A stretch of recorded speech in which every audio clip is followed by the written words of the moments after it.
Bismillahirrahmanirrahim. Assalamualaikum warahmatullahi wabarakatuh.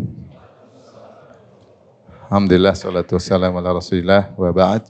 Kita lanjutkan bahasan kita tentang masalah al-khauf dan ar-raja. Sebagaimana sudah kita bahas pada pertemuan-pertemuan sebelumnya, bahwasanya seorang hamba harus menggabungkan antara al-khauf dan raja. Ya. Ibarat kalau burung terbang maka harus ada dua sayapnya. Satu al-khauf, rasa takut kepada Allah, dan satu ar-raja, berharap kepada Allah. Sudah kita sebutkan kalau seorang khaufnya hanya ada khauf, rojanya tidak ada, maka dia akan putus asa dari rahmat Allah Subhanahu wa taala. Tapi kalau dia roja tanpa khauf, dia akan al-amnu min makrillah, dia akan merasa aman dari azab Allah Subhanahu wa taala. Maka harus ada khauf, harus ada ar-roja. Ada khilaf di kalangan para ulama yang terkait apakah roja atau khauf yang lebih mendominasi, ya. Dalam kondisi apa di mana khauf mendominasi atau ar-roja mendominasi. Tetapi dengan catatan tetap kedua-duanya masih ada pada seorang hamba. Jadi harus ada dua-duanya, ada khauf dan roja. Tapi kapan khauf mendominasi, kapan roja mendominasi. Dan ini pembahasan penting karena termasuk dari a'malul qulub.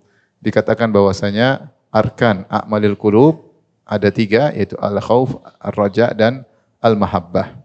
Maka seorang berusaha dalam setiap ibadahnya, selain ikhlas dan ittiba,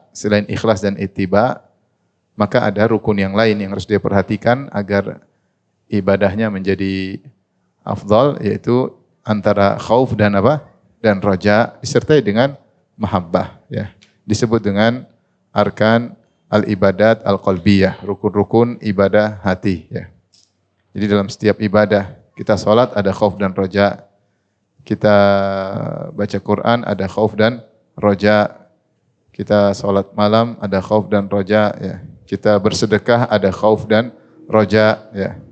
Dan selalu ini beda dengan syarat diterimanya amal soleh. Kalau syarat diterima amal soleh ada berapa? Dua, yaitu apa? Ittiba dan ikhlas. Ini namanya rukun ibadah hati.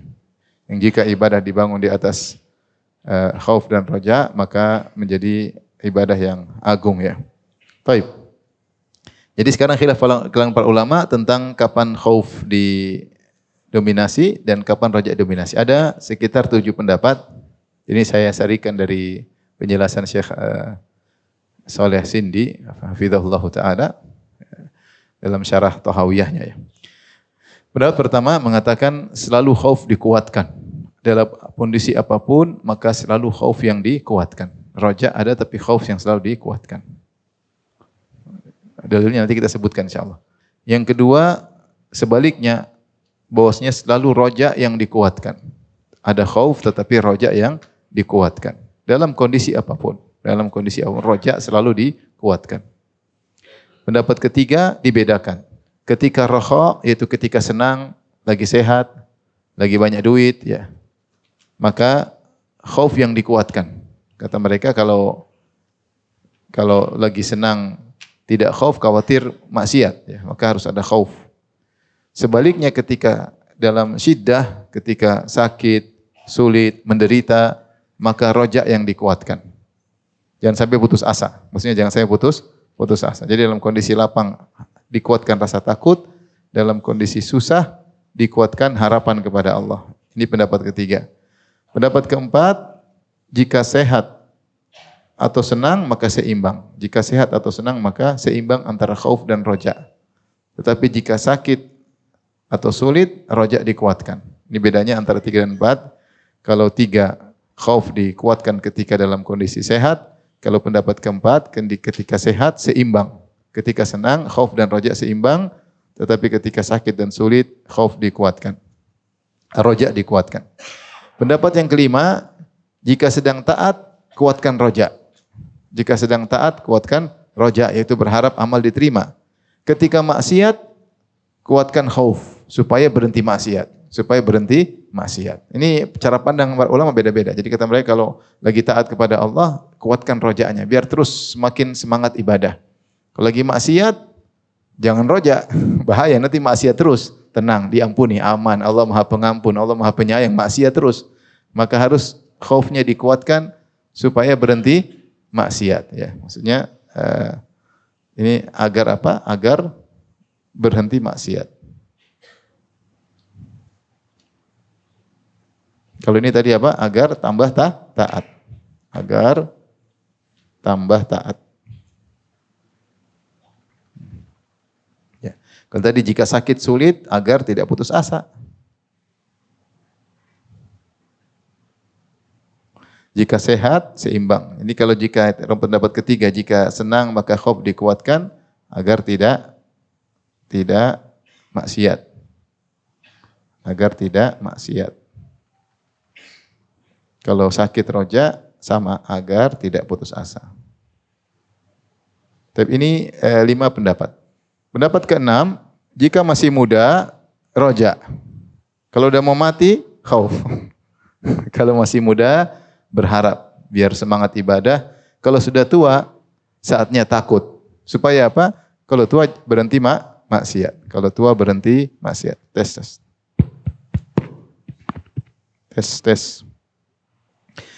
Pendapat yang terakhir, pendapat ke-7, selalu seimbang dalam segala kondisi.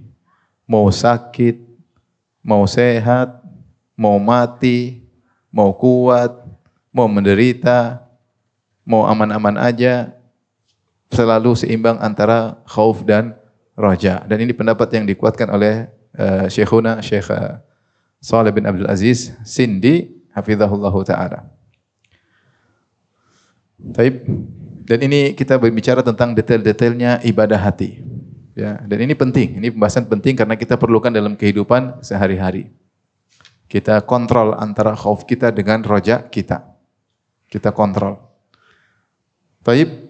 Paham? Inilah khilaf di kalangan para ulama tentang kondisi antara khauf dan roja.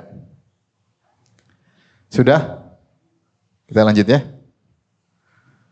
Taib. Adapun dalil terkait hal ini, kenapa bisa berbeda pendapat? Karena ada dalil-dalil yang mengesankan setiap pendapat. Seakan-akan ada dalil-dalil khusus spesifik yang mendukung setiap pendapat. Contoh pendapat pertama, ada dalil-dalil yang mengesankan agar selalu mendahulukan roja. Seperti hadis qudsi, Allah berfirman, Ana inda dhanni abdi bi, falyadhunna bi abdi masya'a. In dhanna khairan falahu, wa in dhanna syarran falahu. Aku tergantung persangkaan hambaku kepadaku. Ya.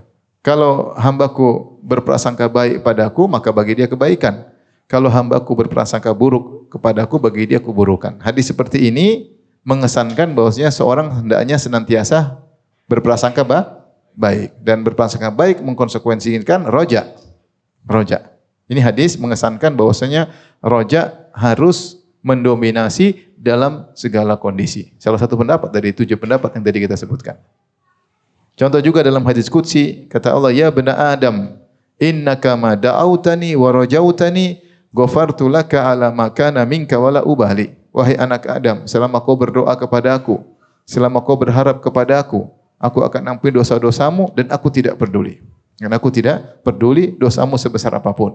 Dengan syarat kau selalu berdoa kepada aku dan selalu berharap kepada aku. Maka ini juga dalil mengesankan bahwasanya selalu roja atau berharap selalu mendominasi dalam kondisi apapun. Ini salah satu yang menjadikan pendapat kenapa roja selalu mendominasi. Sebaliknya, yang mengesankan selalu menguatkan khauf, seperti ayat-ayat terkait keutamaan takut kepada Allah Subhanahu wa taala ya. Juga hadis-hadis Nabi. Contoh ayat seperti ketika penghuni surga saling bertemu, kata Allah, fa aqbala ba'dhum ala ba'dhin yatasaalun qalu inna kunna qablu fi ahlina musyfiqin famannallahu alaina wa waqana adzabas samum. Maka penghuni surga saling berhadapan-hadapan di antara mereka, saling bertanya-tanya, nostalgia tentang bagaimana mereka ketika di dunia. Qalu, maka di antara mereka ada yang berkata, inna kunna qablu fi ahlina musyfiqin. Kami dulu di tengah keluarga kami dalam kondisi takut. Musyfiqin maksudnya dalam kondisi apa? Takut ya. Ya. Dan Allah memuji orang-orang yang takut kepada azab Allah Subhanahu wa taala. Famannallahu alaina, maka Allah menganugerahkan kepada kami ya, keamanan, wa waqana adzabas samum, maka Allah selamatkan kami dari azab neraka jahanam. Ayat seperti ini mengesankan bahwasanya khauf selalu didahulukan ya. Seperti ainani lam tamassahuman nar, dua mata yang tidak akan dikena oleh api neraka. Ainun di antaranya ainun bakat min khasyatillah ya. Yaitu mata yang menangis karena takut kepada Allah Subhanahu wa taala. Ya. Taib. Kemudian ada dalil-dalil yang mengesankan roja dikuatkan pada kondisi susah. Roja dikuatkan pada kondisi susah seperti sabda Nabi sallallahu alaihi wasallam, la yamutanna ahadukum illa wa huwa yuhsinu dhanna billahi azza wa jalla. Jangan sekali-kali seorang dari kalian meninggal kecuali berbaik sangka kepada Allah. Ini Rasulullah sebutkan untuk berbaik sangka secara spesifik ketika akan meninggal dalam kondisi sulit. Berarti ketika dalam kondisi sulit, roja hendaknya dikuatkan ya. Dalil juga kuat ya, sehingga ada dalil yang mengatakan bahwasanya dalam kondisi sulit roja dikuatkan, dalam kondisi tidak sulit maka seimbang. Contoh yang mengesankan khauf dikuatkan pada kondisi maksiat. Seperti firman Allah, "Qul inni akhafu in asaitu rabbi adzab yaumin azim." Katakanlah wahai Muhammad, sungguhnya aku takut jika aku bermaksiat kepada Rabbku, aku takut dengan azab di hari yang dahsyat. Ini terkait dengan maksiat. Takut. Kapan? Ketika maksiat. Ya, ketika maksiat. Maka ketika maksiat, seorang takut kepada Allah Subhanahu wa taala. Demikian juga kisah lelaki Bani Israel yang ketika dia mau meninggal dia mengatakan kepada anak-anaknya, "Idza mittu fa ahriquni, tsumma tahanuni."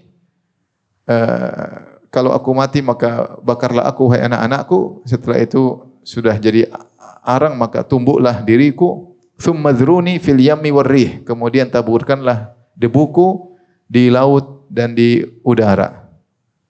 La in qadirallahu alayya la yu'adzibannani adzaban la yu'adzibuhu ahadan minal alamin. Kalau Allah mampu bangkitkan aku, tentu Allah akan mengadab aku dengan adab yang tidak pernah Allah adab kepada orang lain. Ini orang dalam kondisi banyak maksiat. Maka ketika dia mati dia takut dan dia pingin jangan sampai dia dibangkitkan. Dia ragu, Allah bisa bangkitkan, kalau bisa bangkitkan repot. Maka dia usaha untuk dibangkitkan. Cara usaha untuk dibangkitkan, maka dia dibakar, ditumbuk, debunya bertebaran. Gimana gabungin lagi? Menurut dia susah. Tiba-tiba Allah berkata, ya ardu ijma'i ma fiki minhu. Wahai bumi, kumpulkanlah bagian-bagian dia. Maka seluruh debu yang sudah bertebaran kembali lagi, Allah proses kembali, hidup lagi. Maka Allah berkata, ma hamalaka ala dhalik. Apa yang mendorongmu untuk melakukan demikian? Kata dia, khasyataka ya Rabb. Aku takut kepadamu. Ini menunjukkan ketika dalam kondisi maksiat, hendaknya orang mengedepankan apa? Takut kepada Allah Subhanahu wa taala. Taib, ada juga hadis yang mengesankan keseimbangan, selalu dalam seimbang bahkan ketika mau meninggal dunia. Ini di antara dalil yang menguatkan bahwasanya seimbang dalam segala hal bahkan ketika akan meninggal dunia dalam kondisi sakit parah. Ada Nabi sallallahu alaihi wasallam menjenguk seorang pemuda yang sedang sakit, maka Rasulullah SAW bertanya, "Kaifa tajiduka?" Bagaimana kau mendapati dirimu di dalam kondisi sakit? Kata dia, "Wallahi ya Rasulullah, inni la arjullah wa akhafu dhunubi." Sungguh aku sangat berharap kepada Allah dan aku takut dosa-dosaku. Itu dia menggabungkan dua-duanya. Saya sedang roja dan juga sedang apa? Takut. Faqala Nabi sallallahu alaihi wasallam, kata Rasulullah sallallahu alaihi wasallam, majtama'a fi imri'in ya fi hadzal mautin illa a'tahu Allahu ma yarju wa ammanahu mimma yakhaf. Kata Nabi sallallahu alaihi wasallam, tidaklah berkumpul roja dan khauf pada seseorang dalam kondisi seperti ini, dalam kondisi sakit parah, kecuali Allah akan memenuhi apa yang dia harapkan dan membuat dia aman dari apa yang dia takutkan. Maka ini dalil menunjukkan seakan-akan bahkan dalam kondisi sekarat, dalam kondisi sakit pun tetap menyeimbangkan antara khauf dan roja. Faham? Inilah kenapa terjadi perselisihan, karena ada sudut pandang yang berbeda dari para ulama, tapi intinya mereka sepakat semua bahwasanya khauf dan roja harus selalu ada. Cuma kapan mendominasi, kapan didominasi, ini sesuatu situasi dan kondisi. Yang tidak boleh kalau salah satunya hilang. Karena kalau salah satunya hilang akan menjerumuskan ke kebinasaan. Apakah masuk dalam dosa besar al-amnu min makrillah, merasa aman dari hukuman Allah, atau masuk ke dosa besar berikutnya al-ya'su min rauhillah wal qunut min rahmatillah. Sebagaimana kita bahas pada pertemuan kemarin, itu putus asa dari pertolongan Allah atau putus asa dari rahmat Allah. Maka harus ada khauf, harus ada roja. Mana yang lebih kuat? Allah alam, Syekh Saleh bin Abdul Aziz Sindi hafizallahu taala merojikan pendapat ketujuh bahwasanya hendaknya selalu seimbang dalam segala kondisi. Apa dalilnya? Kata beliau, di antara dalilnya beliau menyebutkan dalil-dalil datang tentang khauf dan roja secara umum tanpa ditakyid, tanpa dikhususkan pada kondisi-kondisi tertentu. Seperti firman Allah Subhanahu wa taala, "Nabbi ibadi anni anal ghafurur rahim wa anna adzabi huwal adzabul alim." Kabarkanlah kepada hamba-hambaku sungguhnya aku ini Maha Pengampun lagi Maha Penyayang. Ini roja. Wa anna adzabi huwal adzabul alim, dan kabarkan kepada mereka bahwasanya azabku adalah azab yang pedih. Ini adalah khauf. Dan Allah mengatakan nabi adalah naba adalah berita penting. Itu kabarkanlah, Allah suruh nabi kabarkan agar timbul dalam diri mereka khauf dan roja. Ya, khauf dan roja secara umum tanpa terkecualikan dengan kondisi-kondisi tertentu. Contoh juga Allah berfirman, "Innahum kanu yusari'una fil khairati wa yad'unana raghaban wa rahaba."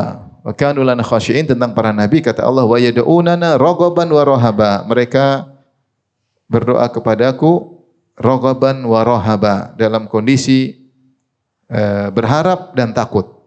Raghaban itu berharap, rahaban maksudnya takut. Dan ini Allah juga menyebutkan secara umum para nabi demikian kalau mereka beribadah, yad'unana ini maknanya beribadah. Karena doa bisa dua. Bisa maknanya doaul ibadah, bisa maknanya doaul masalah. Jadi terkadang disebut dia berdoa kepada Allah maksudnya beribadah kepada Allah. Atau dia berdoa kepada Allah maksudnya sedang meminta kepada Allah. Adapun ayat ini, innahum kanu yad'unana yusari'una fil khairati wa yad'unana raghaban wa rahaban, bisa diartikan mereka kalau beribadah kepada Allah selalu raghaban wa rahaba, selalu berharap dan takut. Maka di sini digabungkan keduanya tanpa dikhususkan dengan kondisi tertentu. Maka ini menunjukkan keumuman. Demikian juga dalam surat Az-Zumar kata Allah, "Amman huwa qanitun ana al-laili sajida wa qa'iman yahdharul akhirata wa yarju rahmata rabbih." Ataukah seorang yang bangun malam kemudian dia sujud dan berdiri sedang salat, yahdharul akhirah, dia takut dengan akhirat, wa yarju rahmata rabbih, dan berharap rahmat Allah, menggabungkan antara khauf dan raja. Kemudian juga kata Allah dalam surat Al-A'raf, "Wad'uuhu khaufan wa tama'an, inna rahmatallahi qaribun minal muhsinin." Berdoalah kepada Allah khaufan wa tama'an. Ya, takut dan berharap. Takut dan berharap. Ya, ayat seperti ini banyak ya. Ya.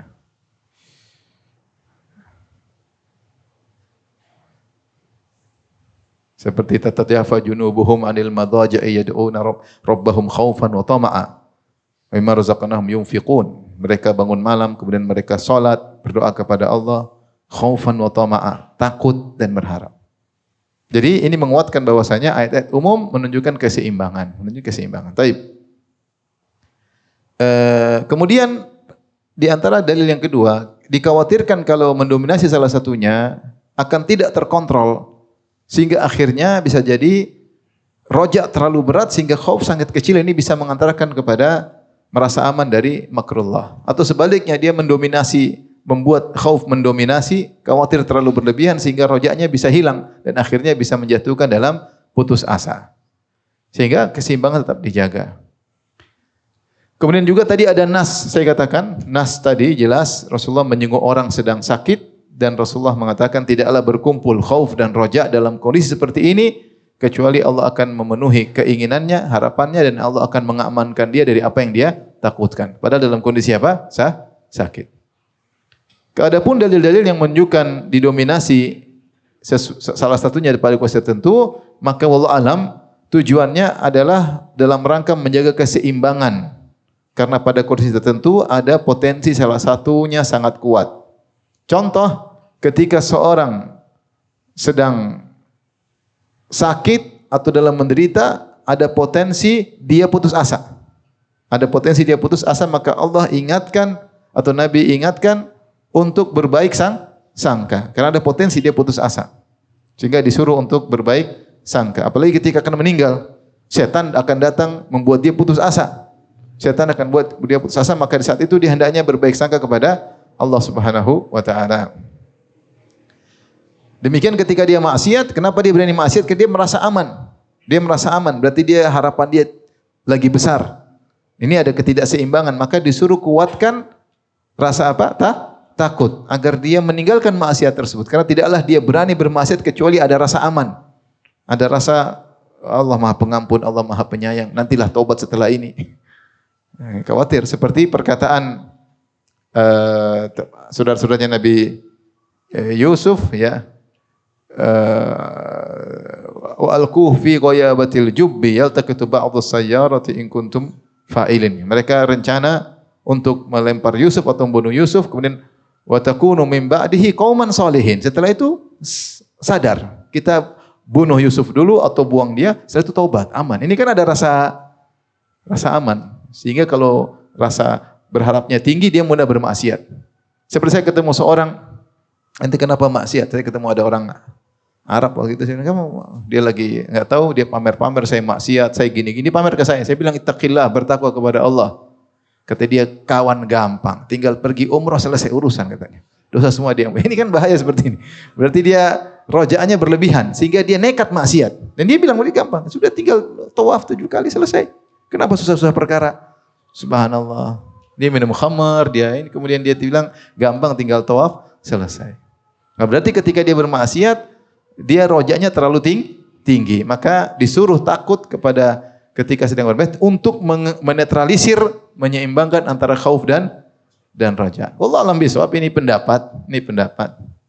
Meskipun saya cenderung kalau dalam kondisi mau meninggal, roja lebih kuat. Saatnya kita roja. Seperti datang dalam asar banyak salaf. Ya tentunya ada asar seperti ini. Tapi kalau sudah mau meninggal, sudah banyaklah berprasangka baik kepada Allah. Allah Maha Pengampun. Allah lebih baik daripada ibu saya. Kita akan menuju kepada zat yang menciptakan saya, yang lebih sayang kepada kita daripada orang tua kita, yang Maha Pengampun, yang maha. Saatnya sebelum meninggal ya. Wallahu a'lam bishawab. Taib. Paham? Kita lanjut. Faedah. Maka dengan kita mengenal fikih ini, fikih khauf dan raja, maka pertama ada faedah pertama, kita senantiasa memperhatikan kondisi jiwa sehingga menjaga keseimbangan antara khauf dan raja. Dan ini sangat penting. Kita selalu kontrol diri kita. Jangan sampai kita berlebihan rojaannya, jangan sampai berlebihan apa? Khaufnya, karena bisa buruk dalam kehidupan sehari-hari. Contoh misalnya, apakah ketika kita bersendirian masih khauf bersama kita atau khauf sedang hilang? Ketika itu rojak kita lagi mendominasi sehingga kita berani bermaksiat ketika dalam bersendirian. Nah, biasanya dalam kondisi sendirian merasa aman, kita khaufnya lagi hilang. Kalau kita khauf mungkin kita enggak berani bermaksiat. Ini contoh bahwasanya berarti saya khaufnya lagi lemah sehingga berani bermaksiat, tidak ada orang sehingga ini contoh bahwasanya kita ketika itu sadar bahwasanya khauf kita lagi lemah ya. Makanya harus segera ingat Allah. Allah berfirman, "Innal ladzina taqaw idza massahum ta'ifum minasyaitani tadzakkaru fa idzahum mubsirun." Dalam surat Al-A'raf kata Allah, sungguhnya orang-orang bertakwa jika disentuh oleh syaitan, yaitu syaitan mulai bisik-bisik, membuat dia bergejolak syahwatnya, membuat dia punya ide-ide nakal, mau ini, mau anu, mau ini, ya. Tadzakkaru, tiba-tiba dia ingat Allah Subhanahu wa taala. Fa idzahum mubsirun, kemudian dia sadar. Mereka sadar, ya. Kalau sudah begitu, dia harus menguatkan rasa takutnya. Makanya di antara tafsir firman Allah Subhanahu wa taala, waliman khaufa maqama rabbih jannatan. Bagi yang takut dengan kedudukan Allah, maka dia mendapatkan 2 surga. Sebagian ulama menafsirkan yaitu orang hamma bima'siyah. Dia ingin bermaksiat, yaitu khaufnya lagi rendah. Tahu-tahu dia ingat Allah Subhanahu wa taala, maka dia pun takut. Ketika dia takut, dia tinggalkan. Ini pentingnya kita menetralisir antara khauf dengan raja. Kadang-kadang khaufnya lagi hilang. Dia lagi hilang ya. Ngeri ya, namun saya sudah cerita berapa kali namanya orang tergoda kapan-kapan saja bisa khaufnya lagi lagi hilang ya. Ngeri ya. Bayangkan ada kawan-kawan waktu itu sempat kita di hotel, saya di kamar lain, mereka di kamar lain. Tahu-tahu jam berapa? Jam 3 apa jam. Waktu sahur datang perempuan ketuk pintu. Buka pintu katanya, "Mas, pesan saya ya." Ini ada aplikasi, Mas, nomornya sama. Kalau sendirian kan goyang juga. Untung bertiga jadi takut. Besoknya mereka cerita, "Ustadz tadi malam ada kuntilanak." Jam berapa datang kuntilanak? Saya kira kuntilanak beneran, ada jin ganggu, ternyata makhluk halus. Nah, seperti itu ngeri kalau kita nggak ada khauf, lagi jauh dari istri, lagi jauh keluarga, lagi tadi malam entah nonton apa, pucuk apa dicinta ulang pun tiba. Subhanallah, ngeri ya. Saya juga cerita tentang kisah kawan saya waktu ceramah ya, dia cerita di Mekah dia ceramah pada tanggal 7, 6, 7, 8 musim haji, para jemaah haji hadir, kemudian mereka berhaji tanggal 8. Dia balik lagi tanggal 13, datang ternyata ada salah seorang di antara mereka yang berzina. Bayangkan baru pulang dari haji, dari Mina berzina. Dia bilang, "Syekh, saya tidak mungkin diampuni oleh Allah." "Syekh, kenapa kok tidak diampuni?" "Saya pulang dari Mina, saya masuk hotel, tahu-tahu ada cewek lewat, saya panggil ngobrol, terjadi." Bayangkan baru pulang haji. Untung haji reguler, kalau haji furoda kan mahal. Apalagi haji korupsi. Jadi subhanallah, maksud saya kadang kita khaufnya hilang. Ketika dalam kondisi tertentu. Makanya ini di antara kita belajar ini agar kita bisa takut. Karena aku lagi takut, merasa aman, segera lawan dengan apa? Takut. Qul inni akhafu in asaitu rabbi adzab yaumin azim. Katakanlah, jika aku bermaksiat kepada Allah, aku takut dengan adab yang pedih. Baik. Misalnya, contoh kedua, ini contoh pertama. Contoh kedua, apakah ketika di tengah keluarga khauf masih menyertai? Itu kita lagi nyaman. Ya. Kita masih menyertai. Padahal orang tadi penghuni surga mengatakan, "Inna kunna qablu fi ahlina musyfiqin." Kami di tengah-tengah keluarga masih takut kepada Allah. Yaitu dalam tengah keluarga ketika ngurusin anak, adakah khauf kepada Allah? Saya bakalan dihisab. Ketika berinteraksi dengan istri, ngomelin istri, ngobrol sama istri, adakah khauf kepada Allah Subhanahu wa taala? Jadi dia mengatakan kami di tengah keluarga tetap ada khauf, tidak hilang, padahal lagi senang-senang. Kalau istri minta beli sesuatu, takut enggak kepada Allah, apa semua keinginan istri dipenuhi? Maka tetap ada khauf. Ataukah hilang ketika kita sedang bercengkerama dengan istri dengan senang-senang, khauf itu hilang atau tidak? Ya. Kemudian apakah ketika sedang dalam nyaman kita masih berharap semoga kenyamanan ini adalah muqaddimah dari nikmat surga. Allah begitu baik, kita husnuzan bahwa ini adalah kebaikan Allah berikan. Mudah-mudahan lanjut di mana di surga. Jadi khauf dan roja, tidak boleh khauf juga, tidak boleh juga roja saja. Contoh lagi, ketika terkena musibah, apa kita takut? Jangan-jangan ini sebagian dari akibat dosa kita, dan kemungkinan besar akibat dari dosa kita. Ataukah kita roja, kita berharap ini teguran dari Allah karena Allah sayang kepada kita. Dan innallaha idza ahabba qauman ibtalahum. Allah kalau cinta suatu kaum, Allah memujinya. Man yuridillahu bi khairin yusib minhu. Siapa yang Allah ingin kebaikan baginya, Allah timpakan musibah kepadanya. Semakin tinggi iman, semakin banyak musibah. Maksudnya ada khauf, ada roja. Tapi kita introspeksi, nih maksiat mungkin kemarin saya begini ya. Alhamdulillah Allah tegur saya, antara khauf dan roja. Atau kita takut, apakah musibah ini adalah muqaddimah azab? Jangan-jangan ini muqaddimah apa? Azab. Ataukah kita berharap ini untuk mengangkat derajat? Jadi dalam setiap kondisi kita tidak terbuai dengan roja dan juga tidak terbuai dengan apa? Tergerus dengan khauf, antara keduanya. Maka ini contoh, dengan kita belajar ini kita selalu mengontrol jiwa kita, iman kita antara khauf dan roja. Kemudian faedah kedua, berusaha untuk meningkatkan khauf dan roja. Karena keduanya merupakan ibadah. Khauf ibadah, roja juga ibadah. Berharap kepada Allah ibadah, tidak berharap kepada manusia. Tauhid, saya hanya berharap kepada Allah. Tauhid atau bukan? Tauhid. Saya tidak takut kecuali pada Allah. Tauhid. Oleh karenanya perlu kita tingkatkan khauf dan roja tersebut. Untuk itu, untuk meningkatkan khauf dan roja, maka ada dua hal yang harus kita perhatikan. Hal yang pertama adalah sebab-sebab untuk menaikkan rasa takut dan juga sebab-sebab untuk menaikkan level roja kita. Kita harus takut kepada Allah semakin tinggi, kita juga berharap kepada Allah semakin apa? Tinggi. Ini pertama. Yang kedua, mengenali apa saja yang harus kita takuti, demikian juga mengenali apa saja yang harus kita harapi. Yang kita harapkan itu apa aja. Dengan mengenal dua poin ini, sebab-sebab khauf apa, terus apa yang perlu kita takuti, kemudian sebab-sebab menambah level roja apa, dan apa saja yang perlu di saat apa kita berharap, di saat apa kita berharap, sehingga kita selalu mengontrol diri kita untuk khauf dan raja. Taib, paham? Kita lanjut sekarang pada sebab-sebab khauf, ya. Sebab-sebab menimbulkan rasa takut, di antaranya seperti mengenali sifat-sifat Allah atau nama-nama Allah yang menunjukkan keagungan, seperti Al-Qahar yang menunjukkan qahar, yaitu Allah berkuasa, Allah menundukkan, tidak ada yang bisa. Kalau Allah ingin kau tidak bisa apa-apa, kau mau sembunyi dimanapun kau tidak akan lolos, ya. Al-Kibriya, Allah yang maha agung, ya, maha penuh, yang berhak untuk sombong hanya Allah Subhanahu wa taala. Seperti Al-Jalal yang maha agung, Allah juga punya sifat ghadab, Allah bisa marah, ya. Seperti ini. Allah juga berbuat makar bagi yang berbuat makar, di antara sifat Allah Subhanahu wa taala, ya. Ya. Wa makaru wa makarallahu wa khairul makirin. Maka membuat kita takut kepada Allah Subhanahu wa taala, membuat kita takut kepada Allah Subhanahu wa taala. Qala Hammad bin Salamah berkata, contoh ini kita takut, man talabal haditha li ghairillah mukira bihi.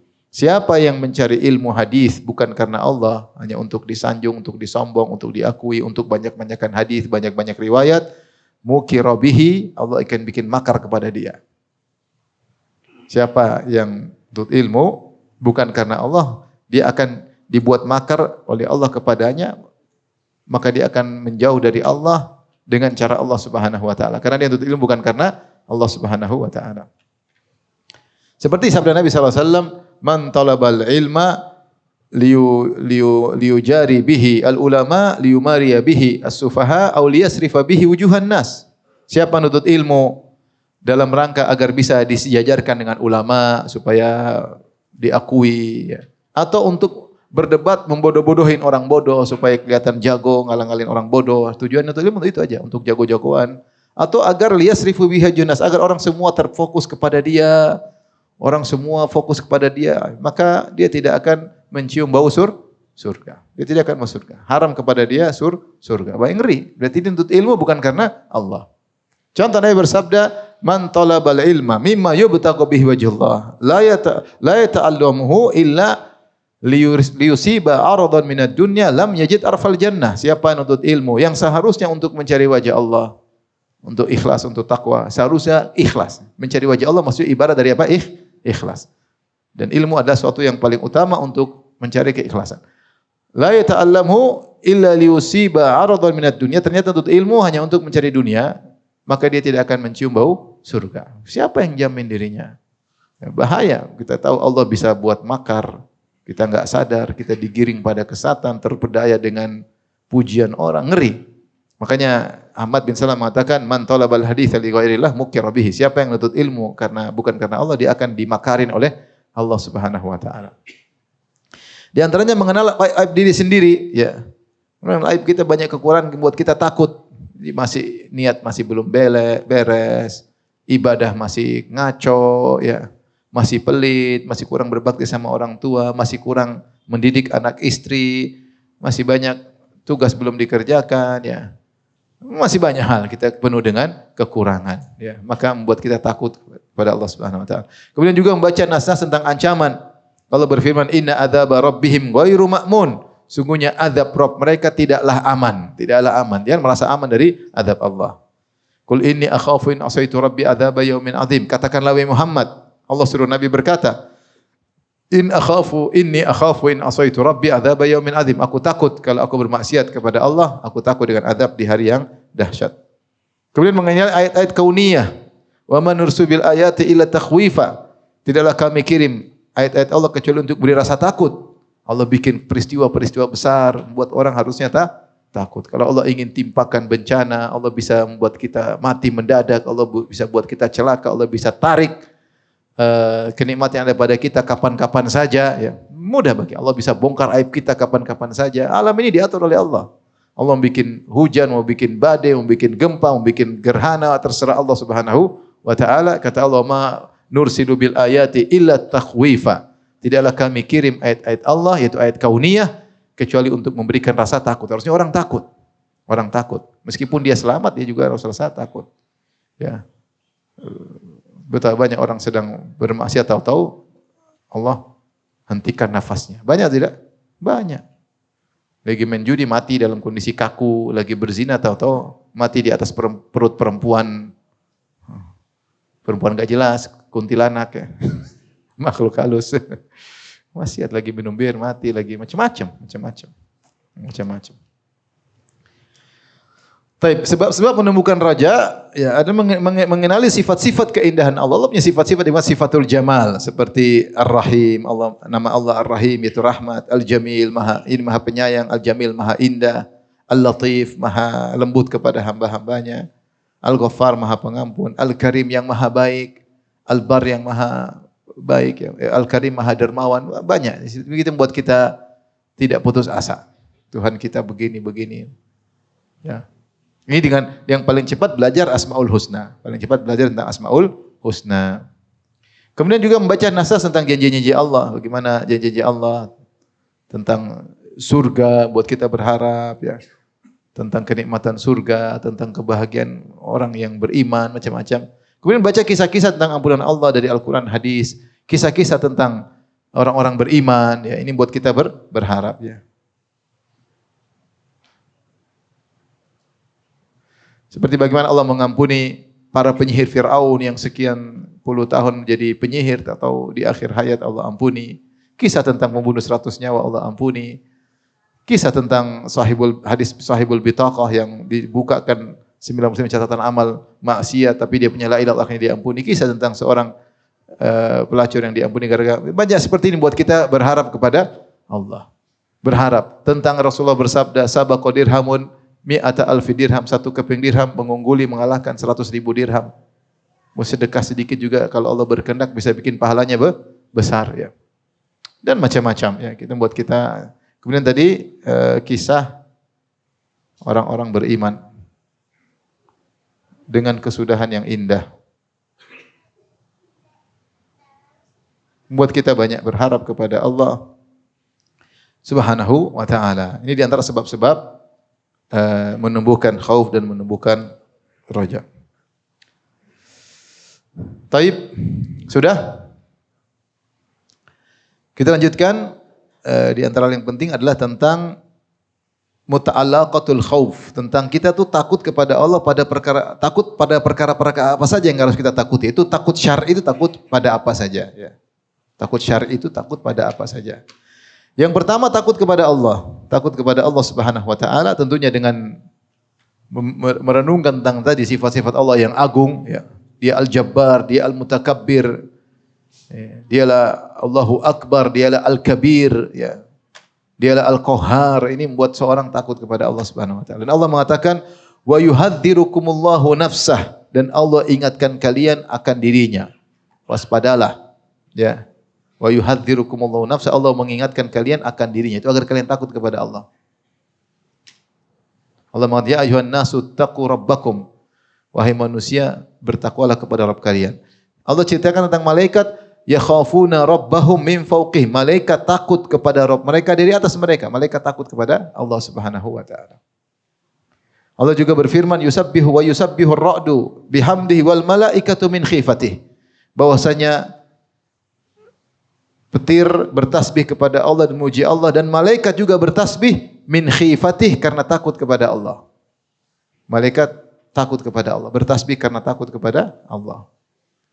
Allah juga berfirman, man khasyiyar rahmana bil ghaib, siapa yang takut kepada Ar-Rahman ketika sedang bersendirian. Ketika seorang lelaki diajak berzina oleh seorang wanita yang cantik jelita dan kaya raya, dia berkata, inni akhafullah, aku takut kepada Allah Subhanahu wa taala. Jadi Allah sebagaimana kita harapin, sebagaimana kita cintai, kita juga takut kepadanya. Kita juga takut kepadanya. Maka takut kepada Allah di antara ibadah yang agung, ya. Yang kedua, takut kepada azab Allah. takut kepada azab Allah. Inna fi dzalika laayatan liman khafa adzabal akhirah. Ya. Dzalika yaumun majmu'un lahun nas. Dzalika yaumun masyhud ya. Surat Hud bahwasanya pada hal tersebut yaitu bagaimana Allah membinasakan suatu kaum kalau Allah berkehendak. La ayatan liman khafa adzabal akhirah. Sungguh ini adalah pelajaran bagi orang yang takut dengan azab akhirat. Harus takut azab Allah. Ya. Kata Allah, inna adzaba rabbihim ghairu ma'mun. Sungguhnya azab Rabb mereka tidak diaman. Ya. Contoh Allah mengatakan, la yu'adzibu adzabahu ahad, wa la yuthiqu wathaqahu ahad. Allah kalau mengadab, tidak ada yang bisa mengadab seperti adabnya. Seorang mau berinovasi, berkreasi dalam mengadab orang lain, mau dia pakai gas, mau dia pakai bom, mau dia pakai, masih kalah dengan adab Allah Subhanahu wa taala. Allah kalau sudah mengadab sangat mengerikan ya. Sangat mengerikan.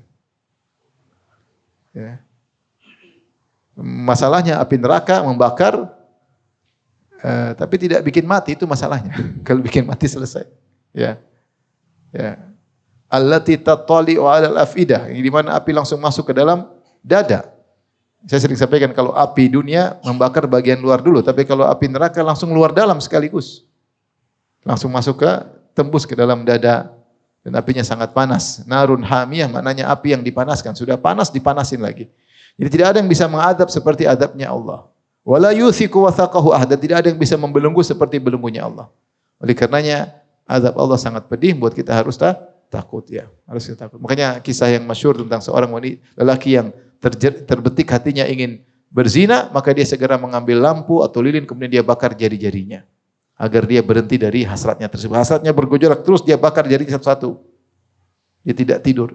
Kalau dia lepas maka dia hasratnya bergejolak lagi sampai akhirnya tangannya semua rusak. Ya, kita tahu bahwasanya api lilin tidak kita kuat, apalagi azab neraka jahanam. Maka seorang takut dengan azab Allah Subhanahu wa taala, dan Allah memuji orang yang takut dengan azab akhirat. Tidak Allah menyebut tentang dahsyatnya azab akhirat agar kita takut, kecuali agar kita takut.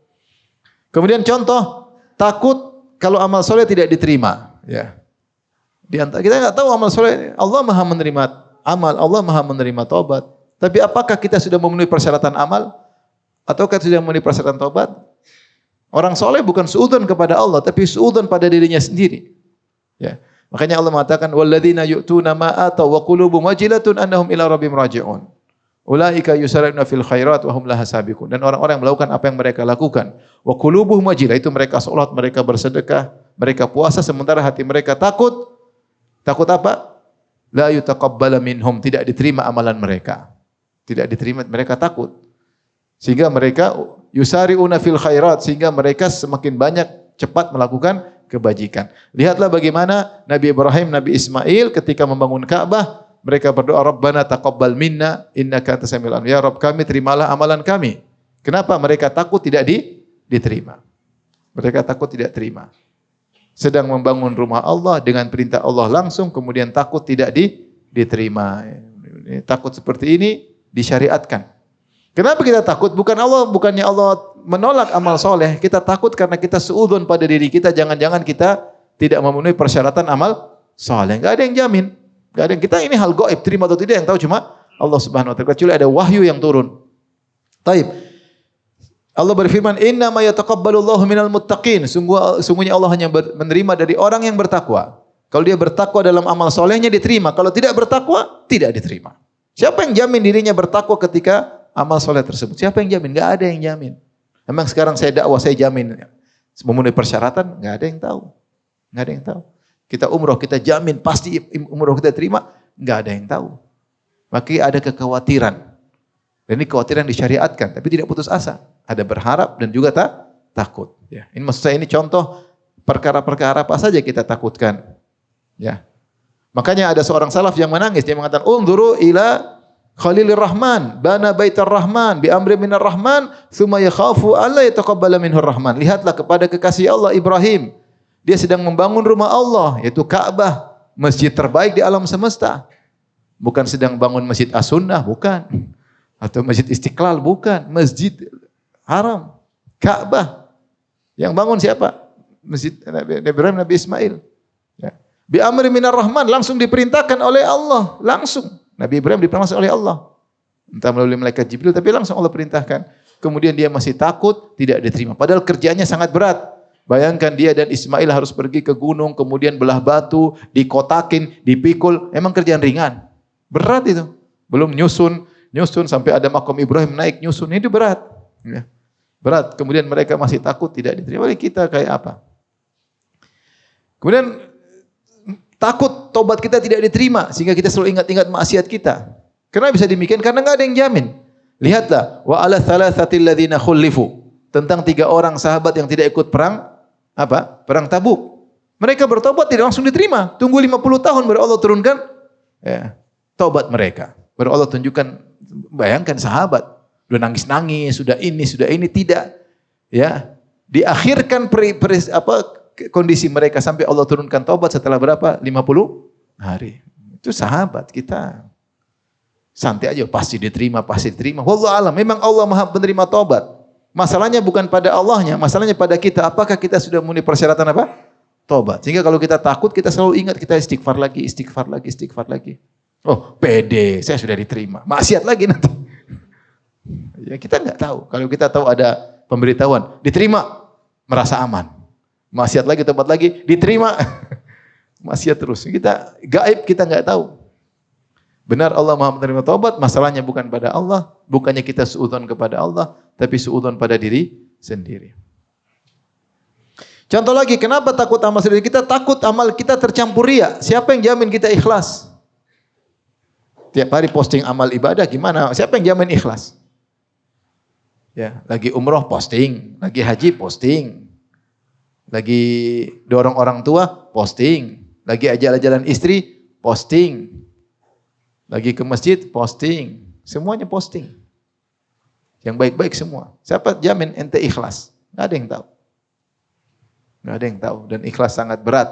Ikhlas sangat. Siapa yang jamin kita ikhlas? Nggak ada yang jamin kita ikhlas. Kemudian kita juga takut ternyata niat duniawi mendominasi. Berdakwah ternyata niatnya duniawi.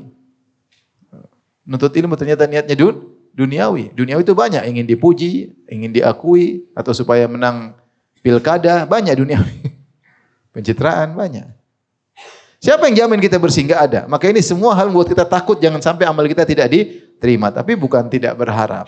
Antara berharap dan takut. Kemudian takut amal kita batal. Amal kita bisa batal? Bisa. Allah mengatakan, ya ayyuhalladzina amanu la tubtilu shadaqatikum bil manni wal adha kalladzi yunfiqu malahu ria'an nas wa la yu'minu billahi wal yawmil akhir. Wahai orang beriman, janganlah kalian batalkan sedekah kalian yang ikhlas. Kalian ikhlas tapi bisa batal. Dia sedekah ikhlas tapi batal. Kenapa? Dengan menyakiti dan mungkit-ungkit. Seperti orang yang riya, batal amalnya. Orang riya, amalnya batal, tidak diterima. Nah sama, kamu kalau bersedekah ikhlas tapi kamu ungkit-ungkit, bisa batal.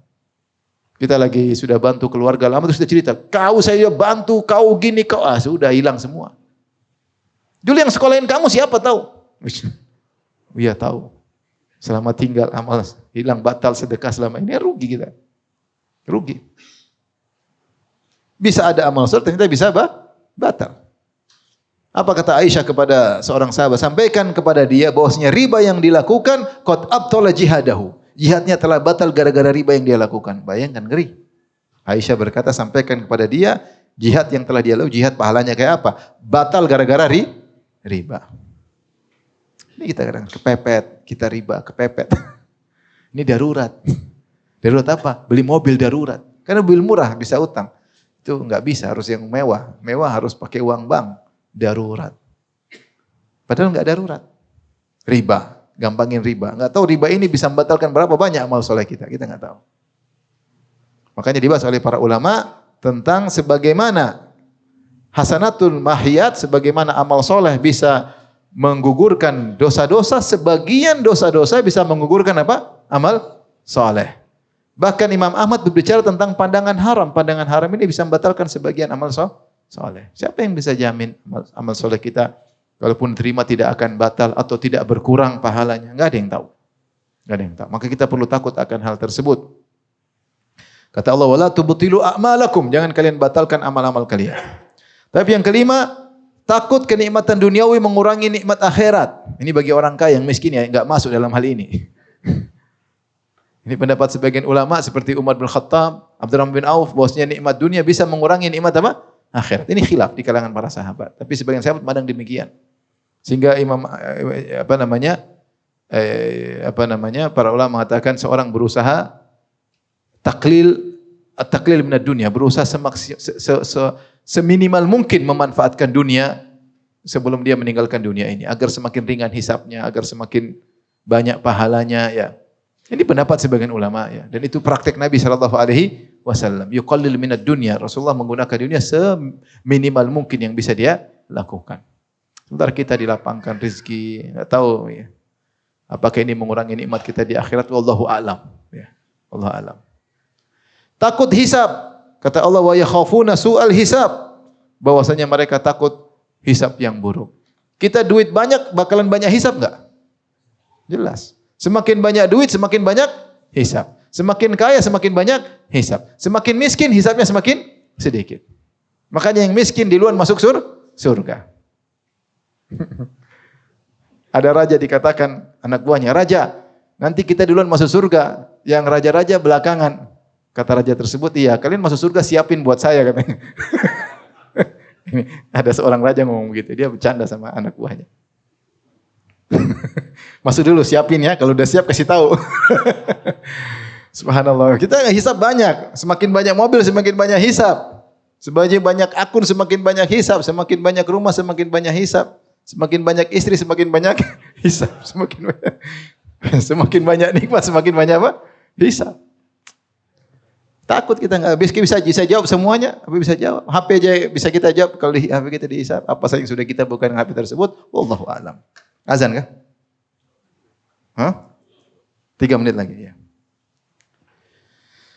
Kemudian juga di antara yang ketujuh, takut akibat maksiat cepat atau lambat. Maksiat la budda an yu'athir. Maksiat pasti ada dampaknya, cepat atau lambat. Kebanyakan orang hanya fokus akibat maksiat pada akibat zahir. Takut rezekinya kurang, mungkin sakit, mungkin istrinya ngomel-ngomel, mungkin dia padahal pasti langsung kena yaitu pada hati. Innal abda idza adnaba dzamban nuqitat fi qalbihi nuqtatun sauda. Sungguhnya seorang ketika bermaksiat ada noda hitam di hatinya dan itu pasti mempengaruhi imannya. Entah dia sulit salat khusyuk, entah dia susah untuk ikhlas, entah dia susah untuk bangun malam, entah dia pelit, itu masalah hati. Jadi maksiat pasti menyerang hati langsung dan tidak tertunda. Cuma efek zahirnya kadang belakangan.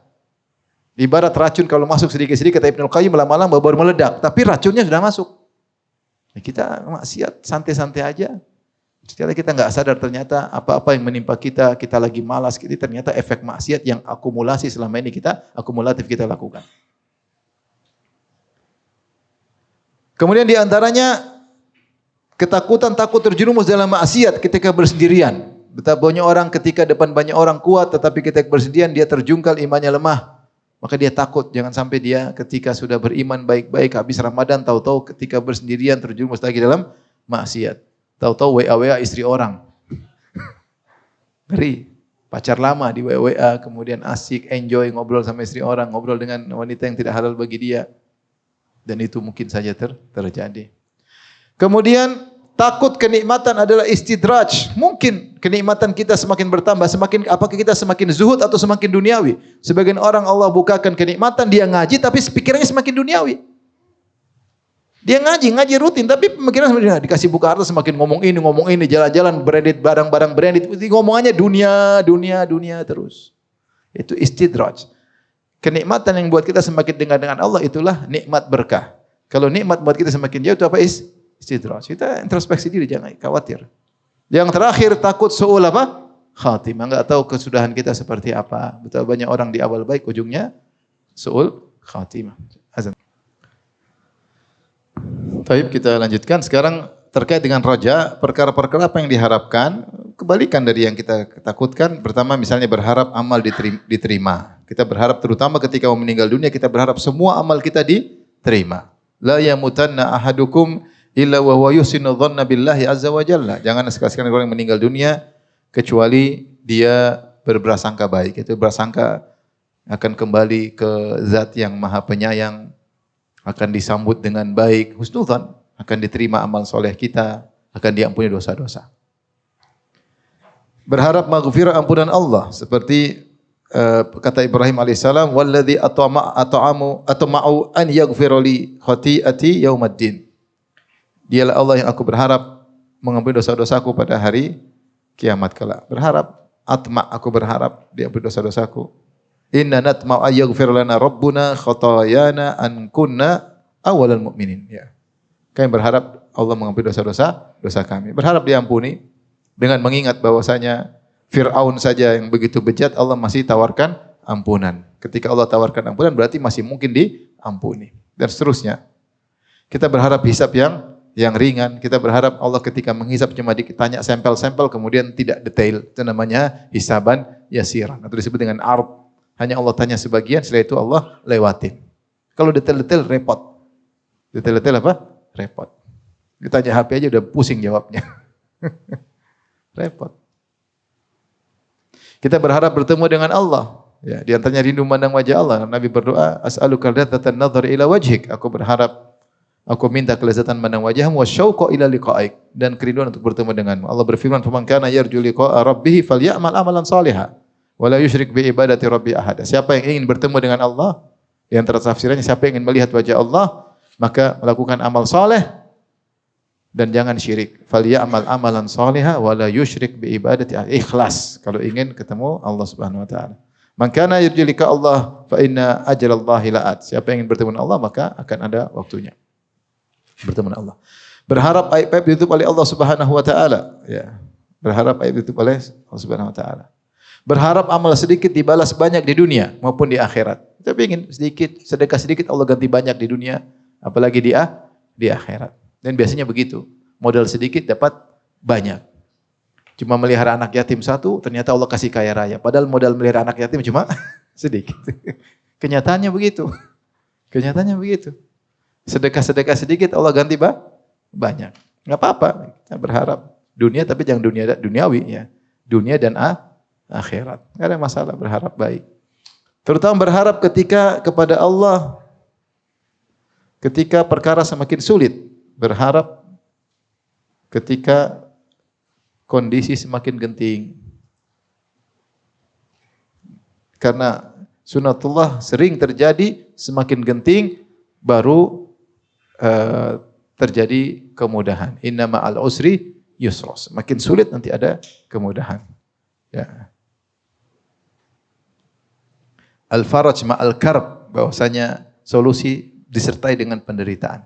Dan banyak contoh dalam Al-Quran ketika dalam susah, kondisi semakin sulit, maka semakin husnudzan kepada Allah. Seperti kita sudah sebutkan pada pertemuan kemarin, Yakub alaihissalam ketika 3 anaknya enggak pulang, baru dia semakin kuat harapannya.